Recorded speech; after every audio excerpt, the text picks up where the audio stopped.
સુરત વરાછા રોડના ધારાસભ્ય કિશોર કાનાણી સુરત સહિત તમામ શહેરોમાં હેલ્મેટ ફરજિયાત પહેરવાના કાયદામાં સુધારો કરવા માટે ગૃહ વિભાગને વિચારવા કહ્યું.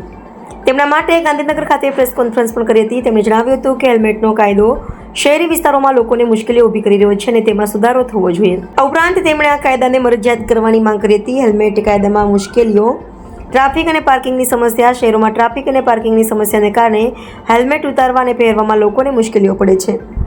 નજીકના સ્થળોએ જવું, ઘણા લોકો નજીકના સ્થળોએ જવા માટે પણ હેલ્મેટ પહેરવું પડે છે, જે ઘણીવાર અસુવિધાજનક હોય છે. વધારે દંડ હેલ્મેટ ન પહેરવા પર ભારે દંડ વસૂલવામાં આવે છે, જે સામાન્ય નાગરિકો માટે આર્થિક બોજ બની રહે છે.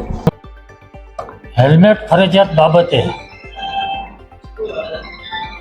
જે ગૃહ વિભાગે નિર્ણય કર્યો છે, ઘણા સમય પહેલા સુરતમાં પણ આ નિર્ણય લેવાયો છે. હમણાં 2 દિવસ પૂર્વ રાજકોટની અંદર પણ આ નિર્ણય લેવાયો. રાજકોટમાં લોકોના વિરોધનો સૂર ઉઠ્યો છે અને એના કારણે ત્યાંના ધારાસભ્યોએ ગૃહ રાજ્યમંત્રીને રજૂઆત કરી છે અને રજૂઆતના આધાર પર મને જાણવા મળ્યા મુજબ આજે રાજકોટની અંદર એક કાર્યવાહીની અંદર પોલીસ વિભાગે વિચારવાનું શરૂ કર્યું છે અને કાર્યવાહી ત્યાં રોકી હોય તેવું લાગી રહ્યું છે. આ પ્રશ્ન સુરત સહિત ગુજરાતના તમામ મહાનગરનો છે.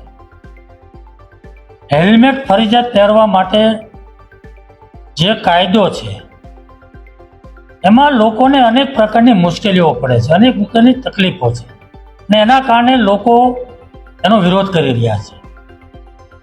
તો મારી ગૃહ વિભાગને વિનંતી છે કે આ જે લોકોની રજૂઆતો આવે છે, જે લોકોનો વિરોધ થઈ રહ્યો છે અને રાજકોટમાં જે રીતે વિરોધ થયો અને ધારાસભ્યો જે રીતે રજૂઆતો કરી એ પ્રમાણે આખા એ ગુજરાતની અંદર બધા જ મહાનગરની અંદર બધા શહેરોની અંદર હેલ્મેટ માટેનો વિચાર આપણે ફરીવાર કરવો જોઈએ. લોકોની પડતી મુશ્કેલી તકલીફોને ધ્યાનમાં રાખીને એને સાંભળીને લોકોને મુશ્કેલી ન પડે અને તકલીફ ન થાય એ રીતેના નિર્ણય લેવો જોઈએ એવું મારું માનવું છે.